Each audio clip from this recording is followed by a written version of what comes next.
Frost Death Knights utilize the icy touch of death to bring down their enemies.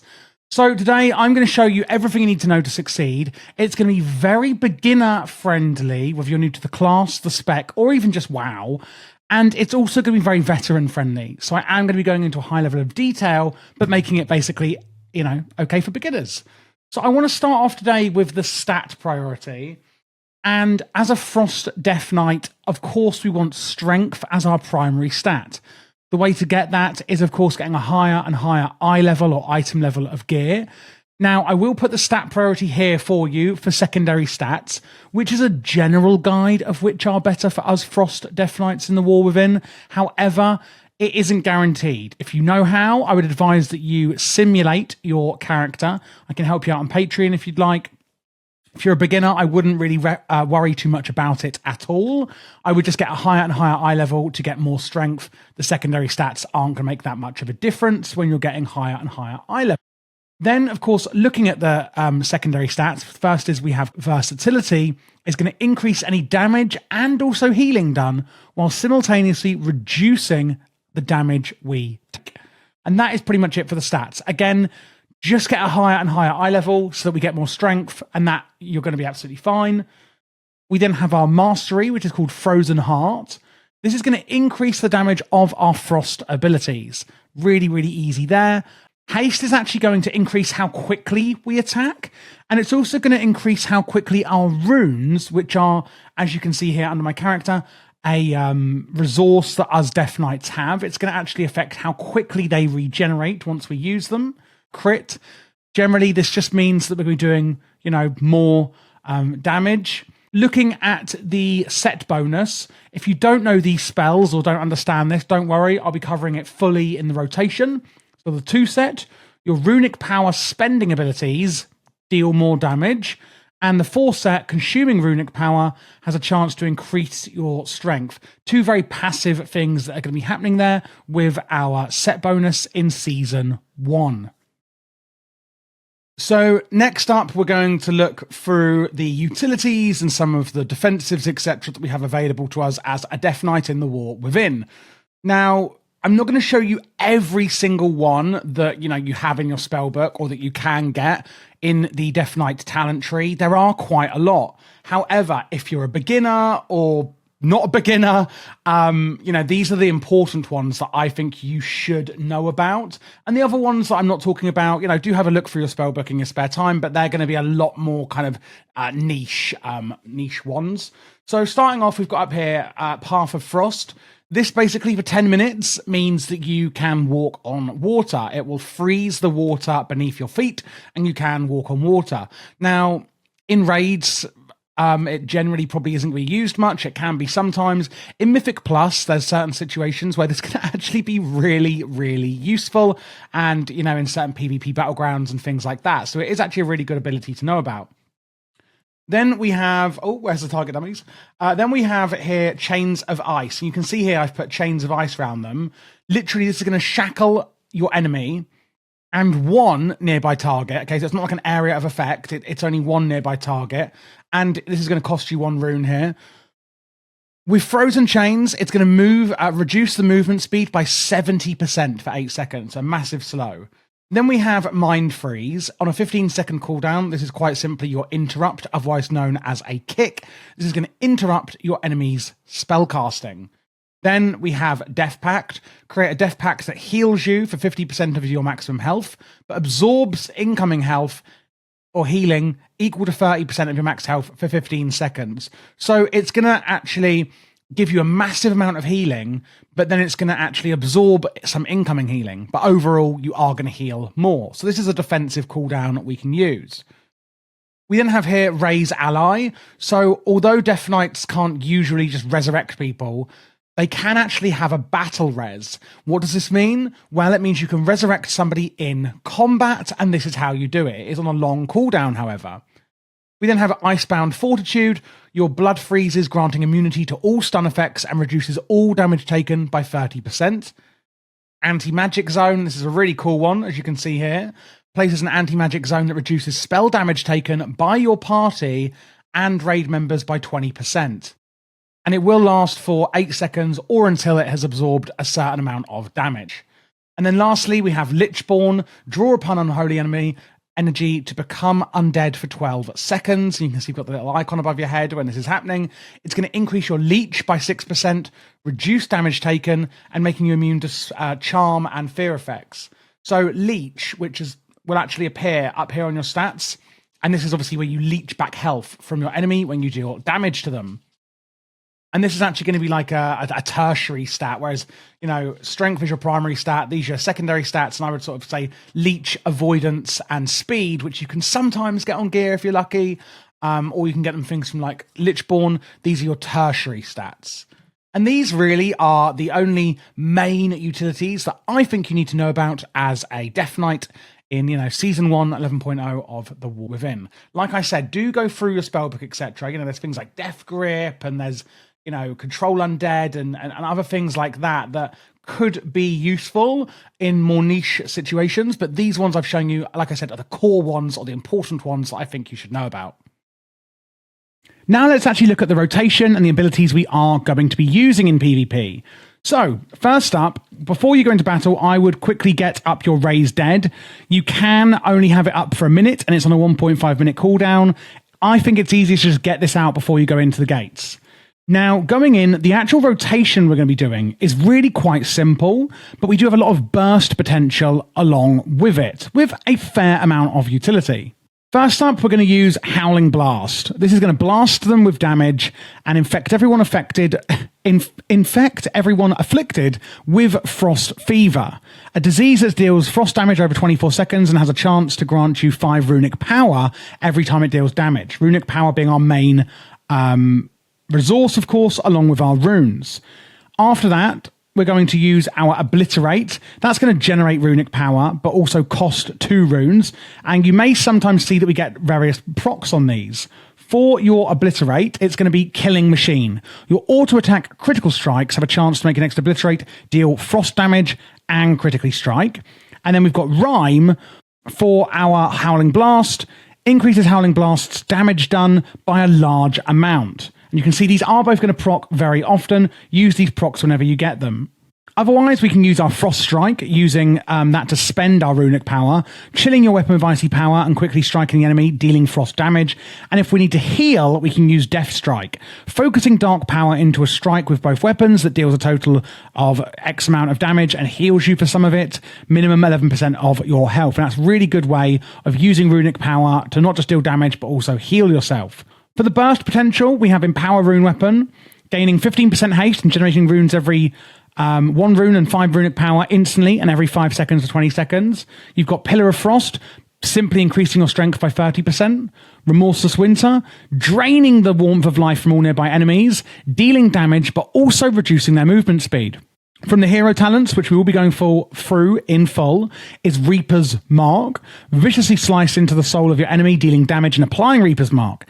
Every time you deal shadow or frost damage, add a stack of Reaper's Mark, and after 12 seconds or reaching 40 stacks, it explodes, doing tons of damage. Reaper's Mark travels to an unmarked enemy nearby if the target does die as well. We've then got Chill Streak, dealing damage to the target and reducing their movement speed again, and it will bounce, as you can see, between targets. Frostworm's Fury, slowing movement speed and freezing and doing damage, and then Abomination Limb, where you sprout an extra limb, and it's going to pull enemies back into you in this kind of green circle that you see as well, dealing damage. So we have an insane amount of burst potential with all of these cooldowns, although the actual rotation we're going to be using is quite simple in itself. Looking at the utilities we have, we've got Chains of Ice, massively slowing our enemies, and we'll be using that a lot. Blinding Sleet, disorienting them, and then when they've come out of their disorientation, they will be slowed still. Icebound Fortitude, granting immunity to stun effects and reducing all damage taken. And then Death's Advance. For 10 seconds, your movement speed is increased, and you cannot be slowed below your baseline 100% movement speed either. We've got Anti-Magic Shell, surrounding you with an Anti-Magic Shell, obviously, absorbing a ton of magic damage. Mind Freeze is your interrupt. Lichborn increases your leech and reduces damage taken, and you are physically immune to charm, fear, and sleep effects while this is active. And lastly, we have Death Grip, pulling in your enemy to you. So for Frost Death Knight, it really is all quite straightforward. We've got a fair amount of utilities, a lot of slows, great burst potential, and an easy to follow rotation for PvP. For the PvP talents, I like to go with Strangulate. Shadowy tendrils constrict an enemy's throat, silencing them for 4 seconds. So you get an extra silence there. Another good one is Death Chill. Your Remorseless Winter and Chains of Ice apply Death Chill, rooting them in place for 4 seconds. So not only do you get a slow, they'll be rooted as well. And we have so many slows as a Frost Death Knight, which is kind of in the name of it, of course. This just makes it even worse for our opponents. Another great one here is Spell Warden, as Anti-Magic Shell is now usable on allies, and its cooldown is reduced as well, meaning if someone else is being bursted down, we can actually reduce all the magic damage they take too. So for this build, we are going with Deathbringer as a Frost Death Knight. The first thing it gives you, obviously, is Reaper's Mark. It is on a 45-second cooldown. To go through what it does again, viciously slice into the soul of your enemy, dealing Shadow Frost damage and applying Reaper's Mark. Each time you deal Shadow or Frost damage, they get stacks of that. Once it reaches 40 stacks, it explodes. Reaper's Mark then travels to another target if the target dies. Okay, we've got Wave of Souls here. Reaper's Mark sends force bursts of Shadow Frost damage energy there and back, doing damage to anything in its path on both routes. Wave of Souls critical strike actually causes the enemy to take more Shadow Frost damage from you as well for 15 seconds, and this can stack twice. On its way back, it is always going to be a crit as well. Soul Rupture. When Reaper's Mark explodes, it deals some of the damage dealt to nearby enemies, and enemies hit by this effect deal reduced damage to you. Then I'm going for Painful Death. Reaper's Mark deals more damage, and Exterminate now empowers an additional Obliterate, but reduces its rune cost by 1 as well. And Exterminate also now has a chance to actually apply Reaper's Mark as well. Blood Fever. Your Frost Fever has a chance to deal more damage as Shadow Frost. Reaper's Mark Explosion deals more damage based on the target's missing health, and automatically applies Soul Reaper to targets below 35% health, meaning it now does it passively without you having to press a button yourself. Wither Away. Frost Fever deals its damage in half the time, and the second Scythe of Exterminate applies Frost Fever as well, helping keep up your debuffs. Bind in Darkness. Shadow Frost damage applies 2 stacks to a Reaper's Mark, and 4 stacks when it's a critical strike. And Rhyme, Empowered Howling Blast, deals Shadow Frost damage as well. A lot of this is quite passive, as you can see. This isn't changing the rotation we've already shown. Really, we're just looking at Reaper's Mark, what we're adding in the hero talents, and why, because the hero talents are new, of course. Death's Messenger, reducing the cooldown on Lichborn and Raised Dead, and then Exterminate, of course. After Reaper's Mark explodes, your next 2 Obliterates cost 1 room and summon 2 Scythes to strike your enemies. They each do different things. The first Scythe strikes your target for Shadow Frost damage and has a chance to apply Reaper's Mark. The second strikes all enemies near your target and applies Frost Fever. So it's a really good way of getting your Frost Fever out to all enemies in an AoE or multi-target situation. And that pretty much is Deathbringer for Frost Death Knights. For the consumables and enchants, etc., a few things have changed. Main thing, if you're in Frost DK, go with Rune of Razor Ice on your main hand, and offhand is Rune of the Fallen Crusader. For Unholy Death Knights, if you are going to be in that spec too, it's just going to be Rune of the Fallen Crusader on your 2-hand. If you're new to Death Knight and you're like, what are these? This is your Death Knight rune forging that you can do back at Archerous Hold, for your portal. And Death Knights do have their own weapon enchants, which are these. So we can now add Nerubian Gem Weavers. These are how you add sockets to your gear from the weekly vault. So we have head, wrist, and waist where we can add these on. Chant of Winged Grace on your cloak is going to be avoidance and some fall damage reduction. The chest is Crystalline Radiance, increasing your primary stat.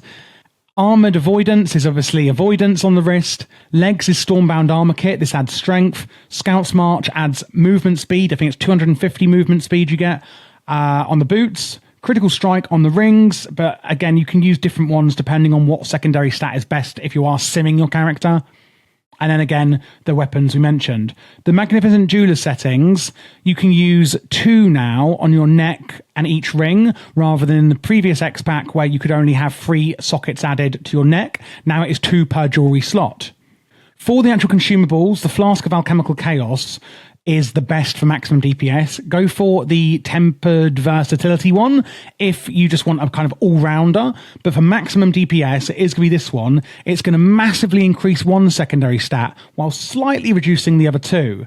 Now, this will rotate. And a Tempered Potion, when you use your potion, will increase your lower secondary stats as well.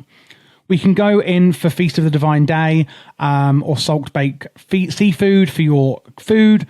Algari Healing Potion is the War Within's healing potions. Mana Oil is the weapon oil that you can now have. And if you are using an Augment rune, it's going to be this Crystallized Augment rune, which is the same for everyone. It adds primary stats. Then we have the Blasphemite. This is interesting. This basically means it's going to add some primary stat, but you need to use different coloured gems in your other slots to get the maximum critical effect from this epic gem. So you can use a ruby, an onyx, an emerald, and a sapphire to get the full effect. Basically, it will add 0.15% critical effect per different colour gem you have. So if you're only using one colour gem, you're going to get 0.15 effect. If you're using 4 different colours, you'll get the full 0.60. And these are the colours I would say to use. Then if you have other gem slots after those first 5, then just use whatever you think is best depending on stat priorities, etc., etc. Thank you so much for watching this guide. I hope it was really useful for you in The War Within Season 1, whether it was for Mythic Plus or raiding. If you do have any questions, I'll be happy to help. My Patreon is in the description below, and that is where you can find my LVUI profiles, which I'll show you in a second. And also, I'm putting together a huge macro list for every single spec that's going to be really useful for you in The War Within as well. I am doing all classes and specs for The War Within, so if you are new to the channel, then please do click this playlist here to check out what else I have, which is all of them. There will also be PvP guides on this channel as well for War Within Season 1, so make sure to look out for that. This here is the UI that I was referring to. As you can see, we've got target frames, etc., left and right, and raid frames go in the middle here, and then weak auras in the middle with an action bar down here. Chat is behind where my camera is. Minimap and details, etc., are here on the right. All of the plater profiles, the voodoo, the LVUI, etc., details profile has all been made by me. And again, you can get this on my Patreon should you like it.